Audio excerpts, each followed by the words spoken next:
John Villarreal for Conservative Media. We're here down in San Jose for the grand opening of AK's Gym in San Jose. We're going to have Cain Velasquez here, Herschel Walker, everybody else. This is going to be fantastic.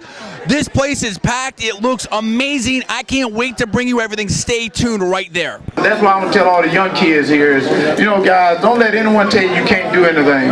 Because if you really want it and you're going to work at it, you can go get it. God has said that we're king and we're queen, but you can't get it if you cheat. And the thing is, if you want to do anything, you got to get out and work at it. You know, today, everyone want to pray, because I'm a Christian as well. Everybody want to pray and think that thing's going to fall out of the sky and hit them on the head. Let me tell you what, that don't happen.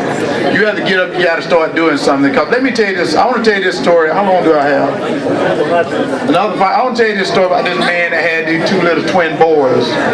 One little boy was always positive in life. No matter whatever happened to this kid, he was positive about it. But this other little kid was always negative. No matter whatever happened to this kid, he was negative. The father tried this little experiment around Christmas time. He put this negative little kid in his room with nothing but brand new toys. But he put this positive little kid in his room with nothing but horse manure. And after an hour or so, he looked in on this negative little kid, and this negative little kid is complaining that he don't want this, he want that. He don't want this, he want that. His father knew that this kid is never going to amount to anything, because nothing ever makes him happy. But he looks in on this positive little kid in this room, nothing but horse manure. He has a shovel. He's shoving this horse manure over his shoulder. He's laughing and singing and having a good time.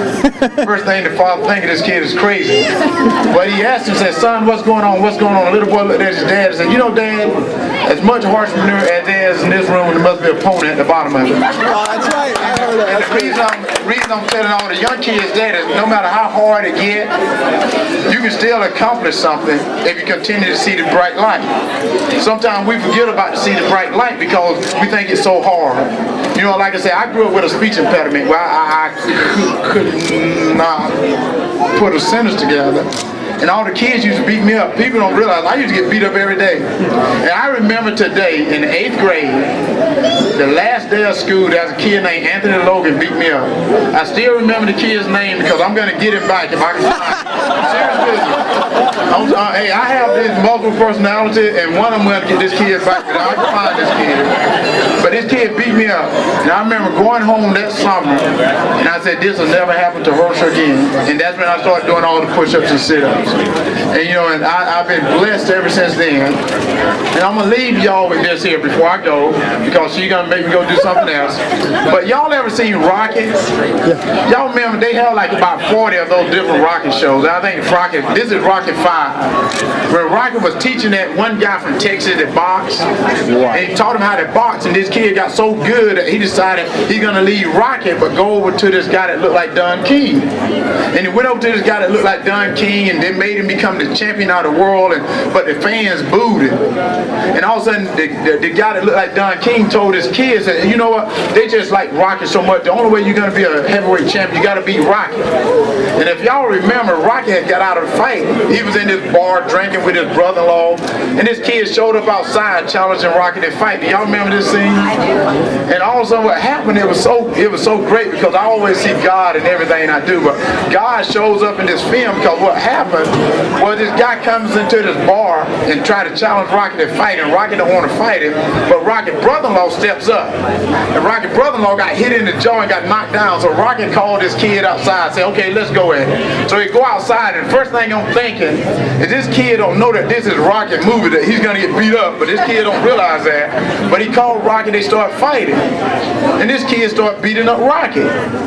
Well, what's so strange about it, I'm thinking, crap, this Rocket finna end, there ain't gonna be no more Rocket. And he knocks Rocket into the trash. The Rocket's laying in the trash feeling down on himself. He don't feel that he's worth anything. And you remember Mick was Rocket trainer that died in like Rocket 3 before. He died with the Mr. T Rocket. So all of a sudden he died, and Mick said, "Get up, you bum." Said, "Get up, it ain't over."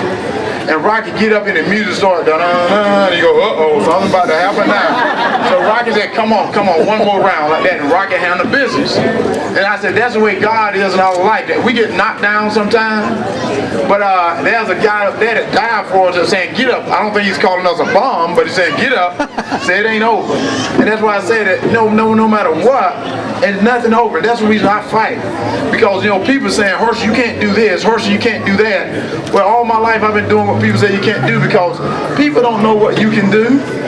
All they know what they can't do, so they tell you not to do it. So what I tell you is every morning you get up, you see your opponent, you look in the mirror and say to yourself, I love me.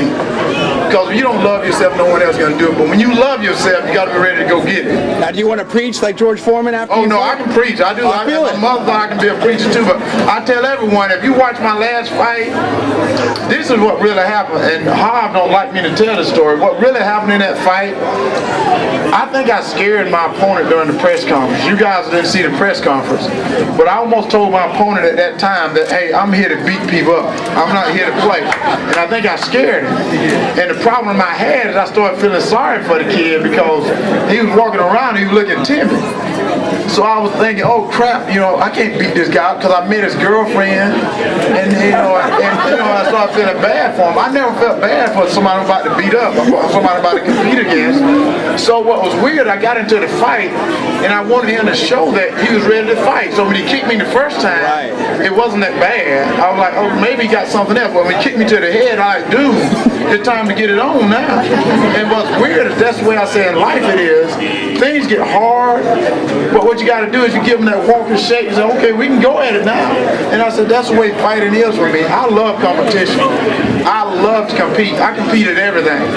I compete at everything. I just finished a 300-mile bike race 2 days ago because I do ride the MS, and out of 1,500 riders, I finished 101. There was 200 professional riders in the ride. I finished a 300 bike race, finished at 101. So I can, hey, and if I ride again, I'm gonna be in the top 25. But I want to thank you guys for coming out.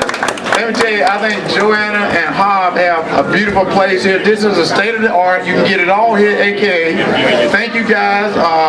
They got the best fighters here, the most good looking guys here, the good looking women, all here at this gym. So thank you guys for coming out.